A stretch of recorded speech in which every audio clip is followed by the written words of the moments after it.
At some point, you have to believe something.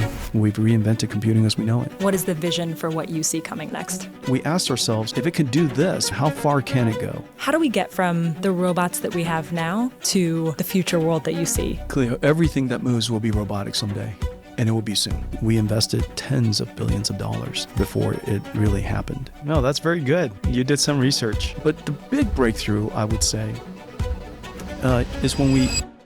That's Jensen Huang.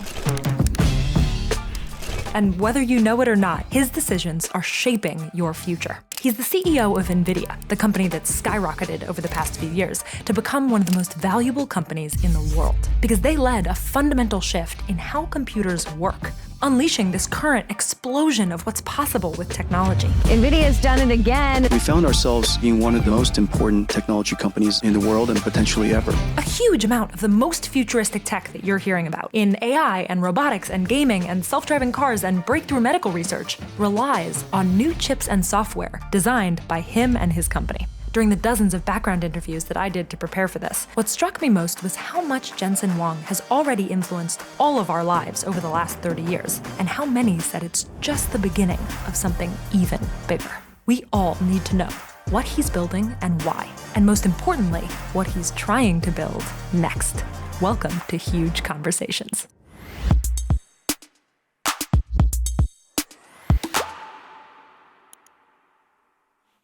Thank you so much for doing this. I'm so happy to do it. Before we dive in, I wanted to tell you how this interview is going to be a little bit different than other interviews I've seen you do recently. Okay. I'm not going to ask you any questions about You could ask company me anything finances. you want. Thank you. I'm not going to ask you questions about your management style or why you don't like one-on-ones. I'm not going to ask you about regulations or politics. I think all of those things are important, but I think that our audience can get them well covered elsewhere. Okay. What we do on Huge If True is we make optimistic explainer videos. And we've covered... God, I'm the worst person to be an explainer video. I think you might be the best. And I think that's what I'm really hoping that we can do together is make a joint explainer video about how can we actually use technology to make the future better. Yeah. And we do it because we believe that when people see those better futures, they help build them. So the people that you're going to be talking to are awesome. They are optimists who want to build those better futures. But because we cover so many different topics, we've covered supersonic planes and quantum computers and particle colliders, it means that millions of people come into every episode without any prior knowledge whatsoever. You might be talking to an expert in their field who doesn't know the difference between a CPU Big and a trouble. GPU. Yeah. Or a 12-year-old who might grow up one day to be you, but is just starting to learn.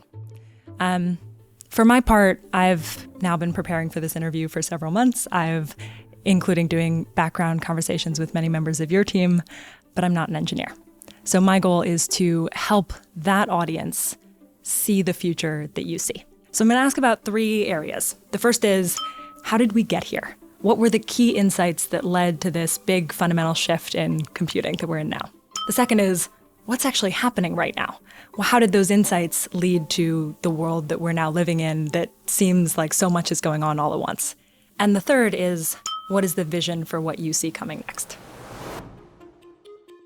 In order to talk about this big moment we're in with AI, I think we need to go back to video games in the 90s.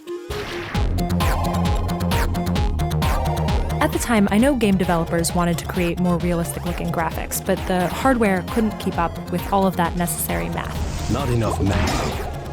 Nvidia came up with a solution that would change not just games, but computing itself. Could you take us back there and explain what was happening and what were the insights that led you and the Nvidia team to create the first modern GPU? So in the early 90s, when we first started the company, we observed that in a software program, inside it, there are just a few lines of code. Maybe 10% of the code does 99% of the processing. And that 99% of the processing could be done in parallel. However, the other 90% of the code has to be done sequentially. It turns out that the proper computer, the perfect computer, is one that could do sequential processing and parallel processing, not just one or the other. That was the big observation. And we set out to build a company to solve computer problems that normal computers can't. And that's really the beginning of Nvidia. My favorite visual of why a CPU versus a GPU really matters so much is a 15-year-old video on the Nvidia YouTube channel, where the Mythbusters, they use a little robot shooting paintballs one by one to show solving problems one at a time, or sequential processing on a CPU. But then they roll out this huge robot that shoots all of the paintballs at once, doing smaller problems all at the same time, or parallel processing on a GPU.